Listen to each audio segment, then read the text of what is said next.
Garments কর্মী ফিরোজ হামে আক্রান্ত ৯ মাসের সন্তানের জন্য কোনোভাবেই জোগাড় করতে পারছেন না সরকারি হাসপাতালের একটি আইসিইউ বেড। আমার মেয়ের বাঁচা। বেসরকারি চিকিৎসা কেন্দ্রের বিলের সাথে আর না পেরে প্রথমে ছুটে যান শিশু হাসপাতালে। সেখানে সিট না পেয়ে চ্যানেল 24-এর গাড়িতে পরবর্তী গন্তব্য মহাখালীর সংক্রামক ব্যাধি হাসপাতালে। তবে সেখানেও মেলেনি আইসিইউ।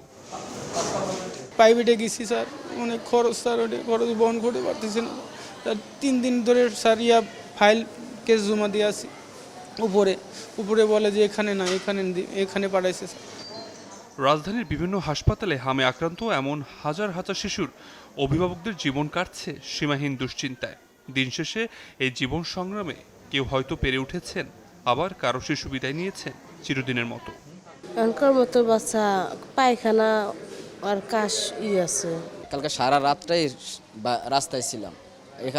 এখানে আসছি প্রায় ফজর টাইম, এখানে আসছি, অক্সিজেন পাই না কোনো জায়গায়। শিশুদের এই জটিল পরিস্থিতির জন্য টিকা না পাওয়া ও অপুষ্টিকে দুষলেন সংক্রামক ব্যাধি হাসপাতালের এই চিকিৎসক। মেইনলি আমার এখানটায় খারাপ হচ্ছে কোন বাচ্চাগুলো, যে বাচ্চাগুলো আইসিইউতে আপনার নিউমোনিয়া, একদম হাই ফ্লো অক্সিজেন পাওয়া খুব খারাপ পেশেন্টগুলো, যেগুলা ওই পেশেন্টগুলাই বাচ্চাগুলি মারা যাচ্ছে। হামের সাথে সাথে অনেক শিশুই নিউমোনিয়া আক্রান্ত হচ্ছে, যা পরিস্থিতিকে করেছে আরও ভয়াবহ। আবির হোসেন, চ্যানেল 24, ঢাকা।